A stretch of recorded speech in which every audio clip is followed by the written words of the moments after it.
Hello everyone, welcome to my YouTube channel. इस video में हम एचपीएसएससी हमीरपुर की जो लास्ट एडवर्टाइजमेंट थी उसके बारे में हम बात करेंगे, क्योंकि उसके रिगार्डिंग आपके बहुत सारे क्वेश्चन आते रहते हैं। तो उन सब के जवाब आपको इस वीडियो में मिलने वाले हैं। वीडियो को एंड तक ज़रूर देखना। तो ये आरटीए रिप्लाई एक आपको यहाँ पे मैं दिखाने वाला हूँ। सबसे पहले हम देख लेते हैं कि आरटीए में क्या क्वेश्चन पूछे गए थे। जहाँ पे करंट स्टेटस पूछा गया था एग्ज़ाम्स का, तो जैसे कि आपको पता होगा कि उसमें बहुत सारे पोस्ट कोड हमें देखने को मिले थे, जिसमें कि ओटीए का एक पोस्ट कोड था जिसका एग्ज़ाम राज्य चयन आयोग हमीरपुर ने पायलट बेसिस पे कंडक्ट करवा दिया है। उसके अलावा उस एडवर्टाइजमेंट के 3 पोस्ट कोड जो हैं वो री एडवर्टाइज हो चुके हैं और उनकी वैकेंसी आपको दोबारा से जो री एडवर्टाइजमेंट थी वो पब्लिक सर्विस कमीशन शिमला के माध्यम से देखने को मिली थी। तो यहाँ पे 6 पॉइंट पूछे गए हैं। Reason for delay, tentative schedule, steps taken, communication to candidates और उसके अलावा अदर रिलेवेंट जो इन्फॉर्मेशन होगी वो। तो यहाँ पे अगर आप देखोगे तो रिप्लाई में जस्ट मैं आपको बता देता हूँ कि क्या बताया गया है। यहाँ पे बोला गया है कि सरकार जब चाहेगी और सरकार जब कोई डायरेक्शन राज्य चयन आयोग को देगी तो राज्य चयन आयोग जो रिक्रूटमेंट प्रोसेस है उसको आगे बढ़ाएगा।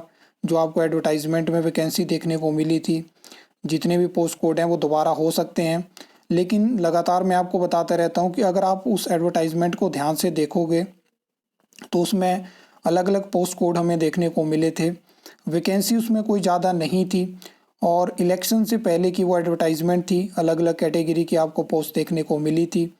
तो हो सकता है कि बहुत सारी उसमें से पोस्ट आपको दोबारा से देखने को ही ना मिले, क्योंकि आपने देखा होगा कि अभी मतलब जो 21 रिज़ल्ट की बात हो रही है जो राज्य चयन आयोग के माध्यम से आपको देखने को मिलेंगे, तो उसमें एक पोस्ट कोड मैंने आपको बताया कि जो एक ही पोस्ट थी और एग्ज़ाम हो चुका था, रिज़ल्ट उसका अभी नहीं आया था, स्क्रीनिंग टेस्ट रिज़ल्ट भी हमें नहीं देखने को मिला था, तो वो वैकेंसी जो है वो विड्रॉन कर दी गई है।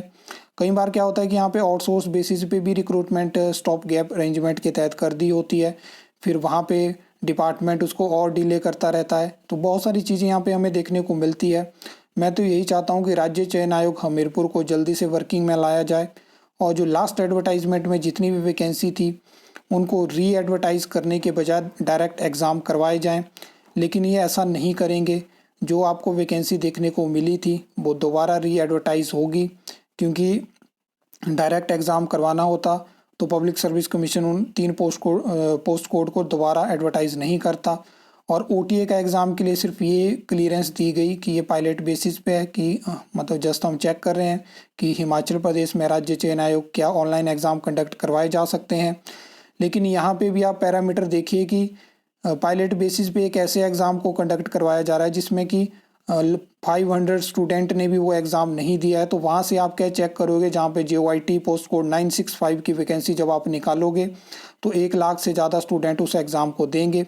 तो क्या फिर आप पैरामीटर के हिसाब से टेस्ट उसमें कर सकते हो? क्या आपके पास इतना पूरा बैकअप है? क्या इतना यहाँ पे ऑनलाइन एग्ज़ाम करवाने के लिए कंप्यूटर हैं? बहुत सारी चीज़ें यहाँ पे हैं, बहुत सारे प्रश्न हैं। जो कमेटी थी जिसकी रिकमेंडेशन थी ऑनलाइन एग्ज़ाम कंडक्ट करवाए जाएँ, बहुत सारी चीज़ें उस कमेटी ने रिकमेंड करी थी। तो मैंने उस टाइम भी आपको लगातार बताया था कि ये चीज़ें पॉसिबल नहीं है।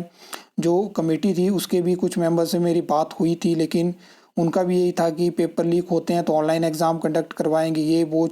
आज आप देख लो कि क्या चीज़ें हमें देखने को मिल रही हैं। तो बहुत सारी चीज़ें ऐसी होती हैं, अगर आपको बिलीव नहीं है तो आप वो जो प्रीवियस वीडियो हैं कमेटी के रिगार्डिंग वो मेरी देख सकते हो। तो यहाँ पे अब देखते हैं कि क्या और जानकारी आ पाती है। लगातार यहाँ पे राज्य चयन आयोग हमीरपुर पे भी आरटीआई लगाई जा रही है इस एडवर्टाइजमेंट को लेके, नई वैकेंसी को लेके। तो यहाँ पे लगातार कोई जानकारी नहीं दी जाती है।